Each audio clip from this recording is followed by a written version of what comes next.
Welcome back to Carson Tate's Video Log Women in Words edition. Happy Wednesday, everyone. Except it's not really Wednesday, it's actually Tuesday evening. And I just left the polling place, but I'm going to post this on Wednesday, so we're going to pretend like it's Wednesday, kind of.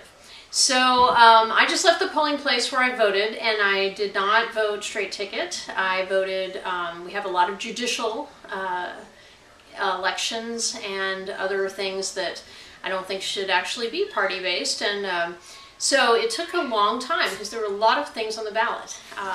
And I actually had the ballot where you actually circle in the things with the Sharpie, and the woman in front of me had circled in things with a Sharpie. I wasn't watching her, I just heard this as she was trying to stick her ballot in the doohickey.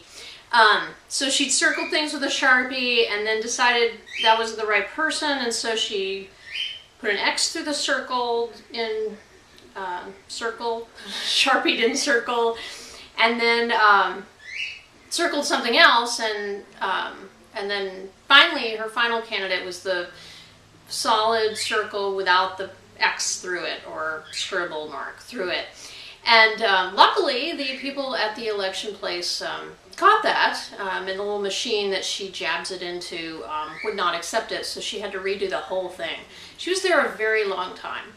But that brings me to another point. I digress. My point is that it takes some time to be civic-minded and to research the candidates and the issues and actually go out and vote. And I thank all of you who did that today and every time that you do. And I wonder how many readers like to read about real meaty issues in their lesbian fiction. So in a romance novel, there are many writers who do this very, very well, who deal with some very meaty, substantive political issues, some just societal issues. I'm thinking like J.M. Redman, Intersection of Law and Desire, the whole issue about child pornography, slavery, white slavery, the issues that Rachel Spangler tackled in The Long Way Home about coming out and what does it mean to be a lesbian. Those are some weighty issues, and some people actually tackle political issues as well.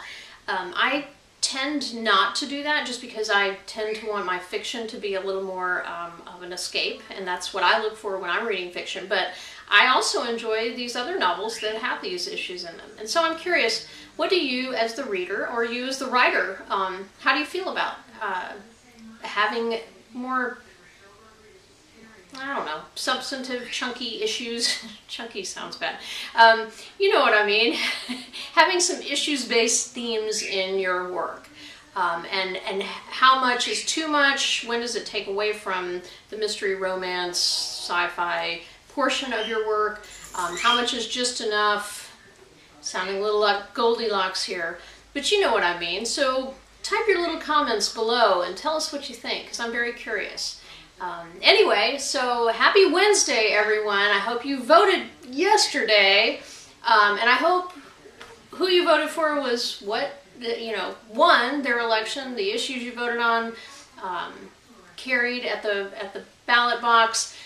But if they didn't, let's work hard to make that happen next time. And this is Carson Tate's Video Log Women in Words edition, signing out.